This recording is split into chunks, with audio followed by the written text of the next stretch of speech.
Raise your hand if you want your nails to look perfect all the time. Me too. I'm Sarah Gibson-Tuttle from Olive & June, and this is exactly why we created the Mani system. We wanted to make it possible for everyone everywhere to give themselves a beautiful manicure at home. With our tools and our long-lasting polish, each manicure with our Mani system comes out to just $2. That's right, $2. No more $30, $40, $50 manis that you get at a salon and they take hours. Now you can paint your nails on your time and love them more than ever. And by the way, when people ask, who did your nails? Where did you get them done? You're going to proudly say, I did them myself. Get 20% off your first Mani system with code DIYNail20 at oliveandjune.com/DIYNail20. That's code DIYNail20 for 20% off at oliveandjune.com/DIYNail20. Coming up on the Threat Status Podcast, we talk to Nick Myers of the company Phoenix Tailings about how China came to dominate the world of rare earths and what the U.S. can do about it. And then we break down the major Chinese military parade, the U.S. strike on a suspected drug cartel boat in the Caribbean, and much more. Don't forget to go to WashingtonTimes.com and sign up for the daily Threat Status newsletter.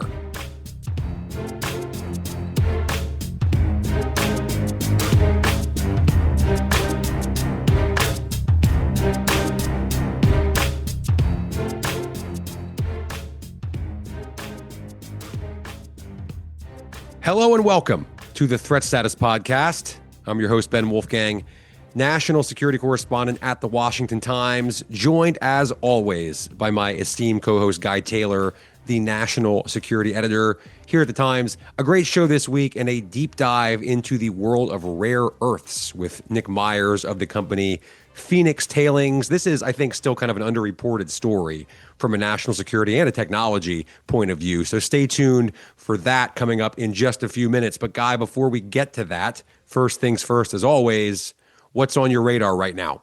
Thanks, Ben. It's great to be here with you for another week. Really a pretty intense week in terms of global security news. So there's a lot that I'm tracking. The number one thing being the implications and sort of the world-shifting narrative creation emanating from the major military parade and leaders gathering that has occurred in recent days in Beijing, China.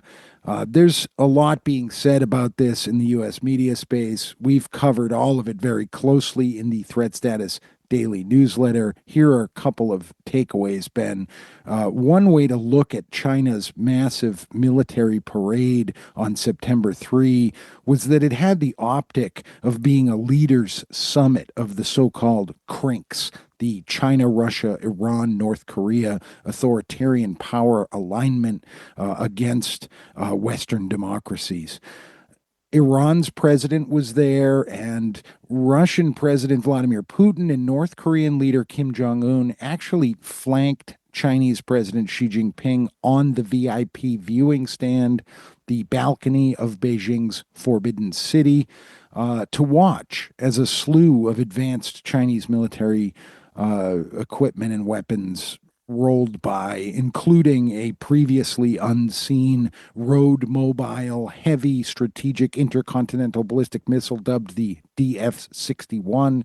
Our own Bill Gertz wrote about the technology specifically in Threat Status. That DF-61 was actually among several nuclear missiles that were on display alongside other high-tech arms, including tanks, warplanes, and drones. But it was the leader-level optics that struck me most.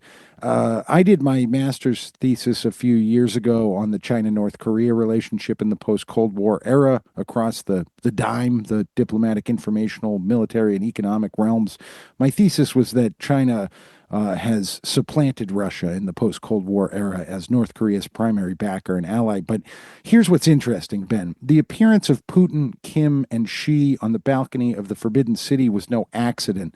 This was the first time that these three men, the most iconic contemporary leaders of the world's top authoritarian regimes, have ever been seen together in public. And it's symbolic that it happened in 2025, the end of the first quarter of what the Chinese Communist Party calls China's century. The last time the Russian, Chinese, and North Korean leaders stood together was in 1949 at the height of the Cold War. It was on the very same balcony. That balcony is formally called the Gate of Heavenly Peace. And it was there that Mao Zedong stood with Soviet leader Nikita Khrushchev and Kim Jong-un's grandfather, Kim Il-sung, in a display of aligned authoritarian power, the likes of which we haven't seen since, until this past week, that is. My sense in talking to national security folks around Washington, D.C. in recent days is that the gravity of this moment hasn't really sunk in. And the Trump administration's response to it was sort of muted.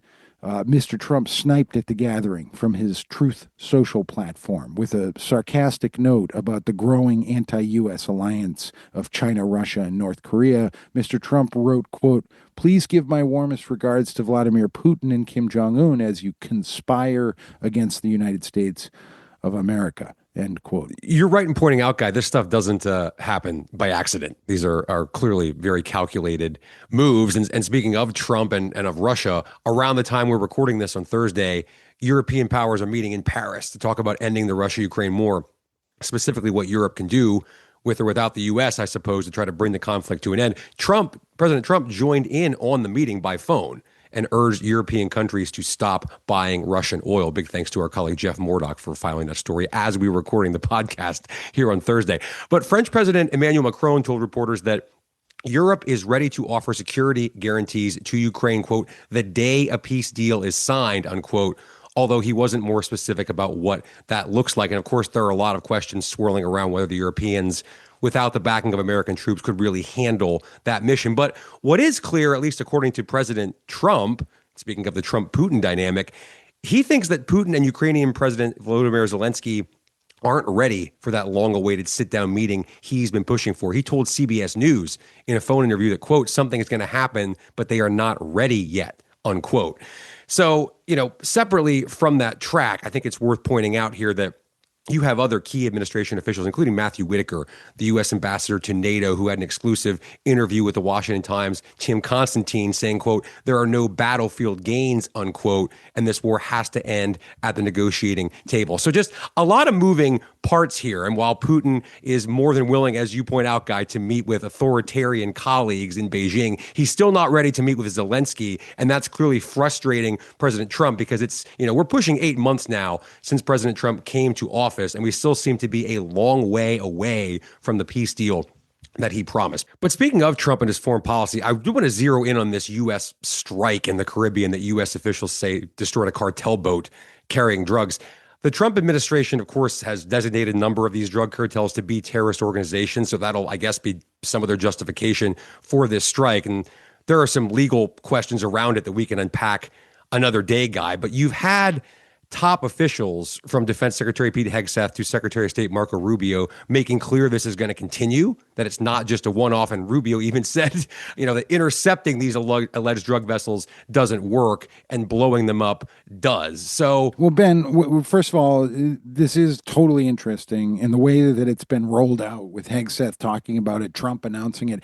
We would be remiss to if we didn't point out that the U.S. Coast Guard has been engaged in interdicting so-called cartel go-fast smuggling boats in the Caribbean, off the coast of Colombia, all over the region for decades. I actually, as a much younger reporter, embedded on the Coast Guard cutter Gallatin, where we trolled go-fast boats off the coast of Colombia.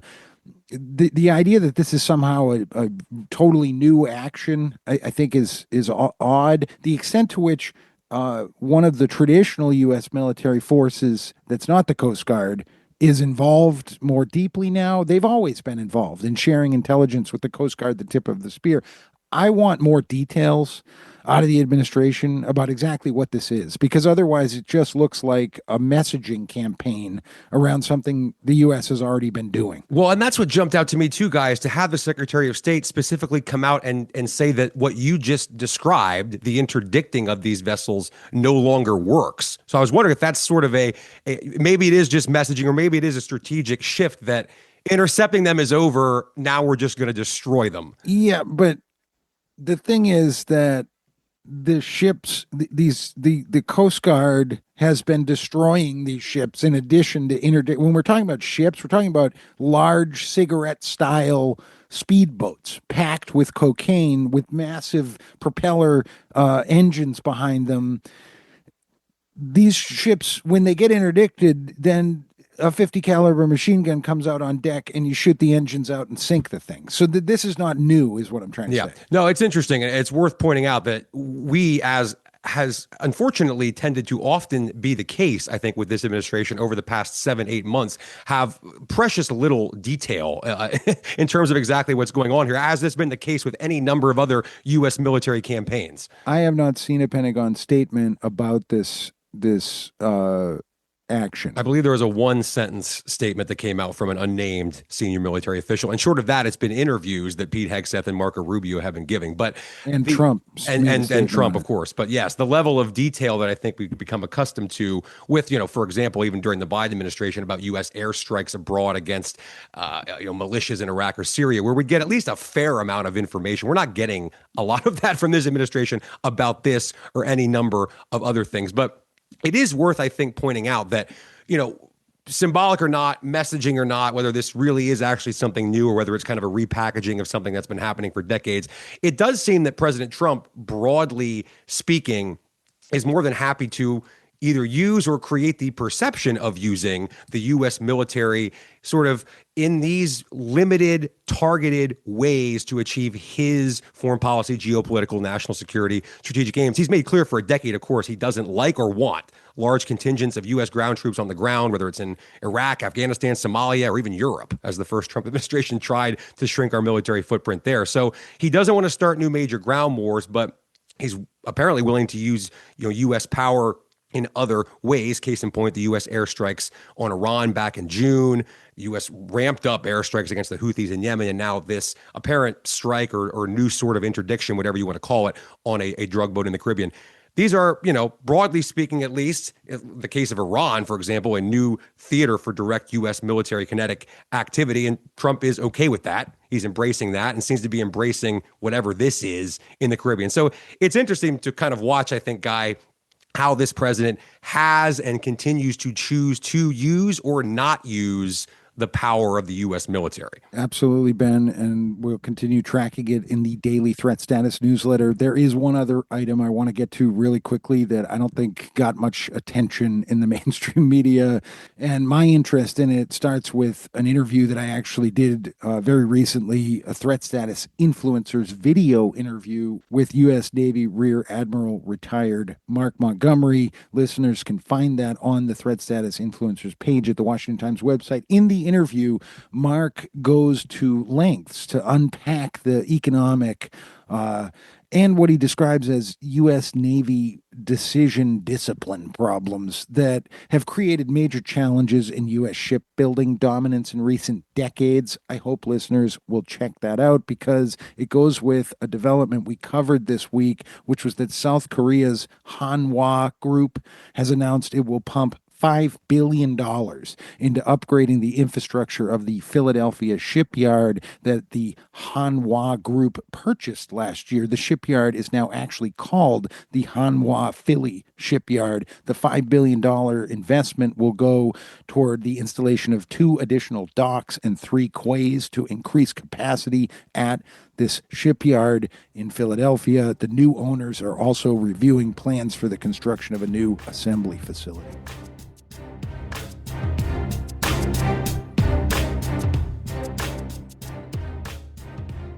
And we are joined now by Nick Myers, the CEO and co-founder of the company Phoenix Tailings and an expert on rare earths, which, as most listeners I think know, are becoming an increasingly big topic, not just from a scientific and technological point of view, but also national security and even foreign policy. We'll get into all of that in just a minute. But Nick, thanks so much for joining us here in the show.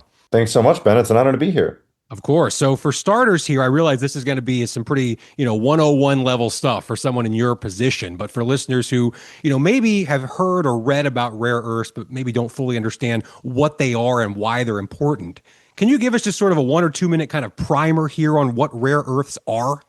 Absolutely, Ben. I get this question all the time. Rare earths are these complicated things. They're also not rare. They're really not earths. It's a very confusing topic, right? And the reality is, rare earths are this group of 17 different elements, all with completely impronounceable names.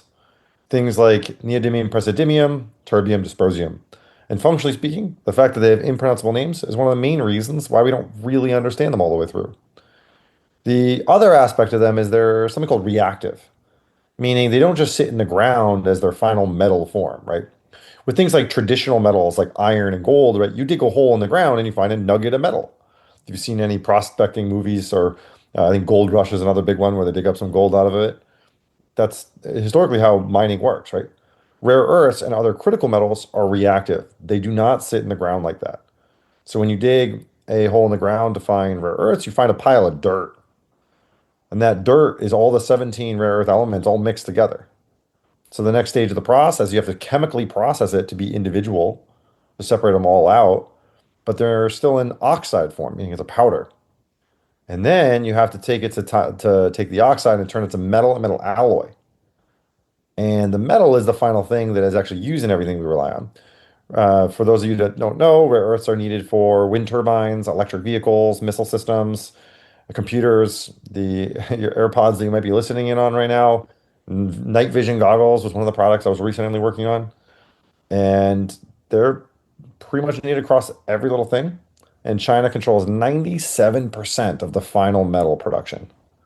97%. Russia's got 2%, Myanmar has 1. Wow. Well, let's get into that because I'm glad you said that because I was going to ask you sort of the big picture national security point of view because if one didn't know better, they might assume that the U.S. leads the world in rare earths. But of course, as you just said, that's not the case. I guess two things. How did this happen? How did the U.S. allow this to happen? And then relatedly, what was China's approach? How did they come to dominate the space to that extreme level? At the end of the day, the US is not thinking in terms of how do I process these complex materials, right? The US is saying, okay, let's build the best end capabilities and be successful. And to the United States' credit, all the different fighter jets that we currently produce and all the missile systems that we have and all the end components, honestly, they are probably the best in the world. There's really not too much of a debate around the end products that we produce. They're awesome. What China did strategically at a governmental level is looked down the value chain. They didn't say, hey, let's go and invest in all the mining operations and control the mining. That's not what they did. What they looked at understanding the different stages of the process. They know that critical minerals, like rare earth metals and other metals, are not found in the ground. It's the chemical processing and the metallization that is hard. And so what they did is they invested in the metallization. They buy materials, the raw material from mines at a high price. They process it in China and then sell the metals at a discount. That's how they've ended up being able to control the whole world. The fact is, like I mentioned earlier, rare earths are 17 different elements, all with impronounceable names. Very complex process, very hard to understand. Where do they come from? How do they go through? And there's so little in the end component. No one really thought that it mattered until finally when the stage when they said, oh, well, we don't have any anymore. There's no germanium left in our stockpiles. How are we going to make the night vision goggles that we need for our warfighter to be successful? How important are rare earths in sort of the geopolitical and global competition space? I saw just a couple of weeks ago, CNBC called rare earths, quote, China's trump card, unquote, in sort of the US-China trade war. I mean, is this the kind of thing that China theoretically could and maybe would use as leverage, either in an economic standoff with the US that we're kind of in now, or perhaps even worse as leverage to, for example, keep the US from intervening in a kinetic action like an invasion of Taiwan? Are they that important that they could be major geopolitical chess pieces like that? Absolutely, Ben. The reality is rare earths and other critical minerals, but rare earths in particular, are the new oil of our generation. Every piece of technology that you and I rely on every single day uses rare earths, and there is no substitute. The microphone that you're talking in on right now uses rare earths. The speakers, the projector sound, actually very importantly use rare earths, and it's very the quality of the rare earth in it dictates the quality of the sound. The car you drove in on relies on rare earths. The fighter that defends our shores uses rare earths. The tank, the battleship, nuclear energy, wind energy, gas energy, all of it relies on rare earth metals. And without it, our society is crippled not from a military standpoint only, but from an actual everyday operation standpoint. So China has used this in the past, and they are going to be using it even further to make sure that the US does not have the resources or capabilities to engage in kinetic action against them. And they will use that to assert their dominance. They are playing on a different level right now. The China is engaging in economic warfare. They understand that warfare is not all kinetic, and they're leveraging their economic power and might to be able to do so. Nick, it's Guy Taylor. When you say that, the quality of the sound, for instance, of this podcast is affected by rare earths, you're talking about rare earth minerals that are in the semiconductor microchips that are holding all of this together, or you're talking about the cable, the wire that's in the headphones. What specifically are you referring to? If we help our listeners visualize where these things actually fit in the technical chain of this experience we're having in the sort of postmodern world of technology. Well, that's a great question, Guy, and it's a little complicated. The high-level answer is anytime you see a piece of technology, I promise you it relies on rare earths to some extent. Whether it's the fiber optic cables to convert power, or in this specific case with your headphones, it's actually the magnet that is vibrating that causes the sound to occur in your headphones. And it's that vibration that allows you to hear. So the higher the quality of the magnet, which is dictated by the high quality rare earth elements in it, the better the sound. A terrible sound system will have poor quality magnet or low quality rare earths in it. So that's really what drives the entire sound system that you're currently listening on. But beyond that, you have your semiconductors, you have transmission of power, you have the microchips that actually cause any computer to work. If you have glasses, the coatings on your glasses are using rare earths. Light bulbs all use rare earths. It's incredible what these things are used in. But there's only tiny little amounts of it, which is why people didn't pay attention to it in the first You place. talked about competition with China and the need for the U.S. to innovate, sort of not just copy what the Chinese have done. Where is the space for innovation in your view on rare earths right now? And what broadly should the approach of the United States be? And then more specifically, how does your company, Phoenix Tailings, fit into that? What do you guys actually do in that space? So there's several different stages of rare earth production. You have the extraction, that's digging stuff out of the ground, right? And you dig that pile of dirt that has all the 17 rare earths in it. The second stage is simple, separation, taking that pile of dirt, separating out into the individual oxides, which are the little powder that those individual elements are formed in. And then the last stage, metallization, taking that oxide and converting that to a final metal, a metal alloy. Those are the three major stages that you rely on to do any of these productions. And the innovation has to occur in each fundamental stage in a way that's feasible in the Western world. See, the Chinese are smart. They don't do it like we would do it here in the Western world.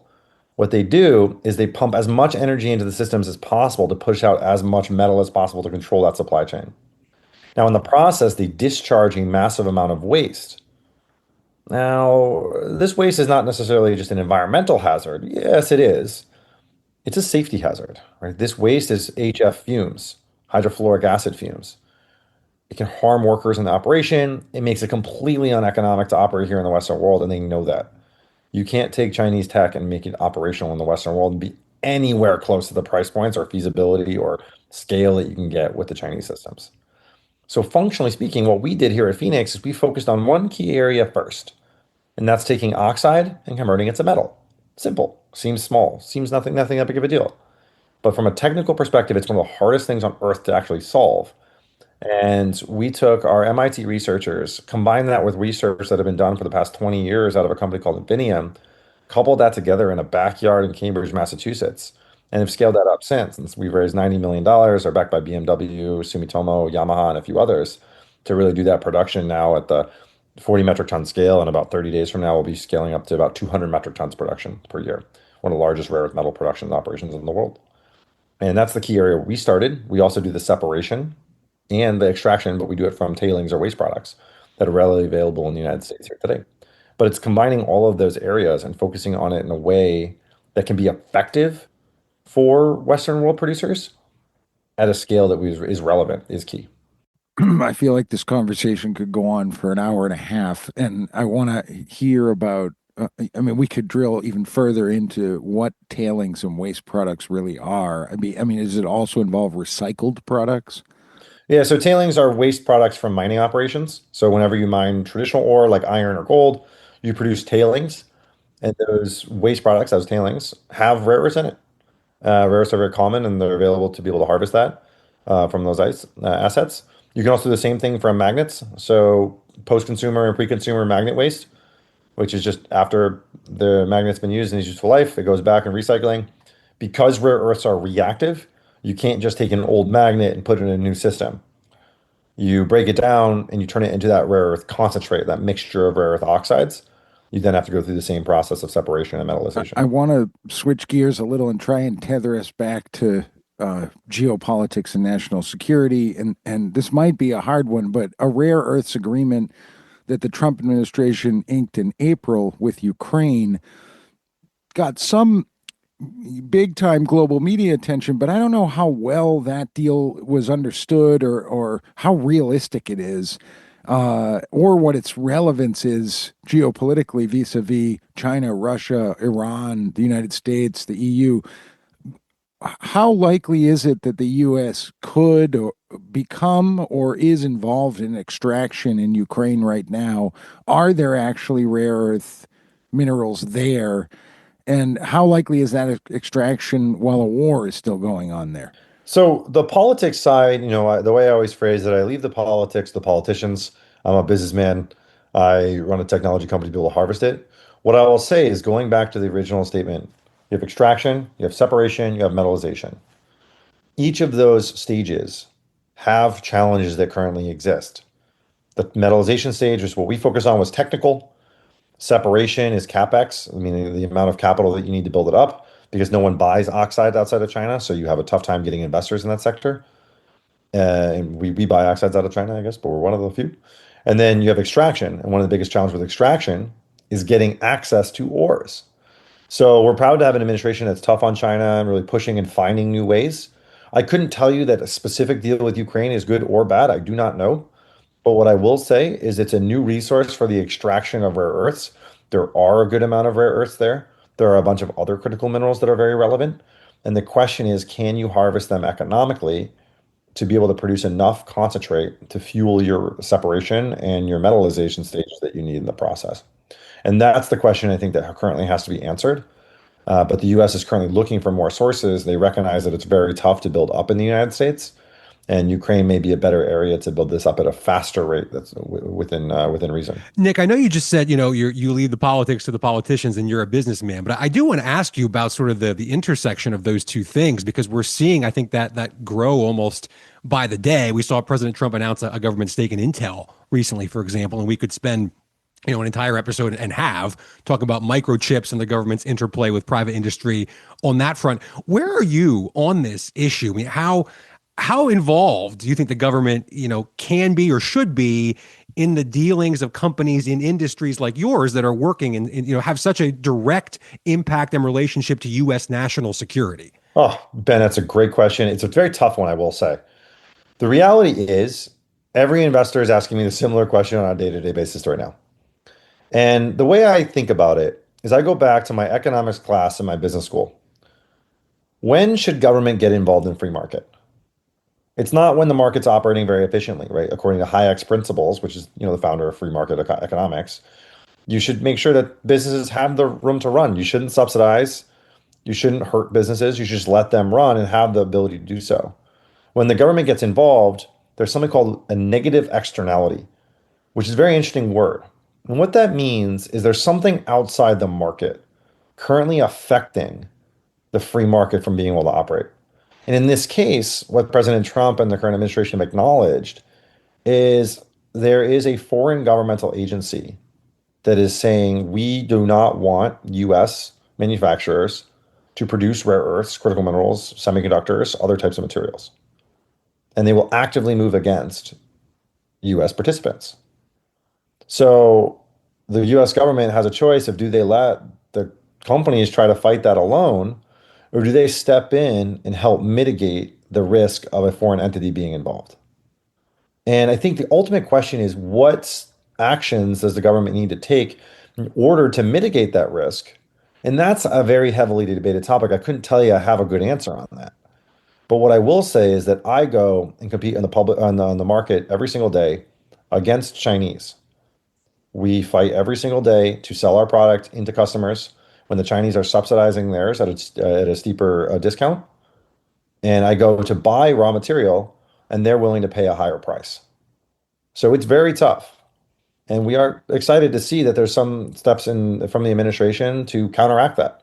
I couldn't say the steps are right or wrong, but we are excited to see it. And I think there does need to be an analysis understanding, hey, how is the foreign governments intervening and how do we make sure that there is a free market here that is ready to roll? Nick, it's Guy again. This is maybe a different slice of the pie of a similar question. We talk on this podcast a lot about whether policymakers, members of Congress, are frankly educated enough on topics like this. Whether it's AI, cyber, space-based weapons, missile defense. These are some pretty complex issues, and the technology around them is evolving very quickly. You've highlighted how the current Trump administration seems to be at least pushing in a somewhat refreshing way on this. But do you think that enough policymakers and American civil society understand the importance of rare earths and the complicated process by which they're harnessed? Has the message actually gotten through at this point in Washington, or do we need a whole education campaign to wake people up to it? It's a very, I laugh a little bit because I've been doing this for 7 years, right? Going to Washington, talking through it. And I will say in the past 6 months, my message has been received way more effectively. And policymakers are actually taking an effort to understand it because they're getting hurt. And I do not think that they understand all the nuances and what it takes to be successful. That part, I will be very firm and say that's not what's happening.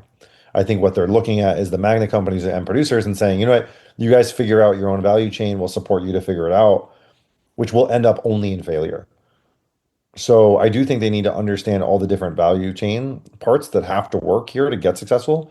You cannot have this whole value chain working if you do not have every single step of the process. That's concentration, separation, metallization, and the magnet and capabilities all have to work together in unison. You can't give money to one and say, hope the rest falls through. It won't work. So I do think that does need to happen. Although I am very excited to see the fact that people know what rare earths are. Because about 6 months ago, I'd go to Washington and be like, well, what are these rare earth things that you're talking about? Are they relevant? Why do I care? Now they all care. I think they just don't know how to act on it in a timeline that's reasonable. Nick Myers, company Phoenix Tailings. Thanks so much for coming on the Threat Status Podcast. It's an honor, Ben. Thank you so much.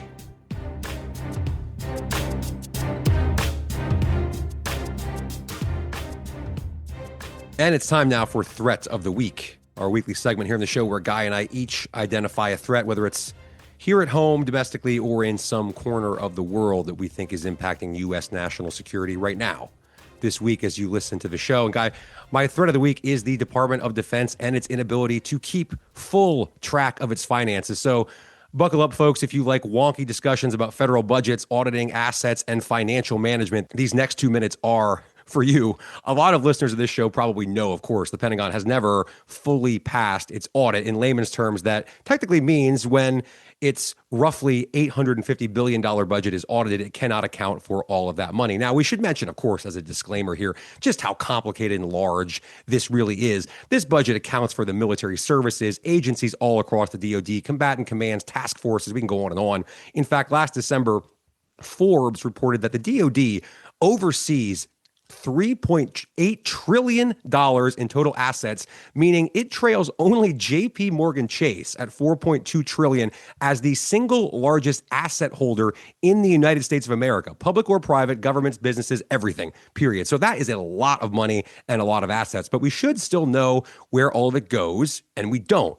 The Government Accountability Office recently dove into this for, I don't know, probably the 10th or 12th or 15th time since I've been covering defense. And the GAO report found, you won't be surprised to hear, quote, long-standing financial management problems, unquote. In fact, since full audits began in 2018, auditors have found 28, quote, material weaknesses, unquote, meaning fundamental problems inside the DoD and, quote, thousands of audit findings, unquote. So look, it's easy to write stories or talk on a podcast about how outrageous this is. And I'm not an accountant, but from all accounts, we're talking about literally one of the hardest accounting jobs in the entire world. It's a massive budget with more moving parts than I think we can possibly imagine. But sometimes, Guy, I think it is helpful to boil things down to the most basic elemental level. And in this case, that means that every single year, the DoD is unable to explain where all of its nearly $1 trillion budget goes. And that could potentially be a threat until we get it under control. Yeah, it's definitely an interesting one, Ben. I'm wondering where the Department of Government Efficiency is on this file. Sure you are as well. My threat of the week is that the alignment of China, Russia, Iran, and North Korea will be heightened by the events of the past week that unfolded in Beijing, that these powers may become increasingly hubristic on the global security stage and may suddenly decide they can collectively do things like topple other countries or engage in invasions like Russia's invasion of Ukraine, and believe that the U.S. and its network of security allies around the world will have neither the organization nor the fortitude to stop it from happening. If folks weren't paying attention to this already, I think the events that you highlighted earlier of these past few days can certainly be a wake-up call to folks in the national security establishment. So thanks for that. A big thanks to Nick Myers of Phoenix Tailings for that really fascinating interview in the world of rare earths. And a big thanks to all of you, as always, our listeners. Please go ahead, hit that subscribe button. Guy and I will be back next week on the Threat Status Podcast.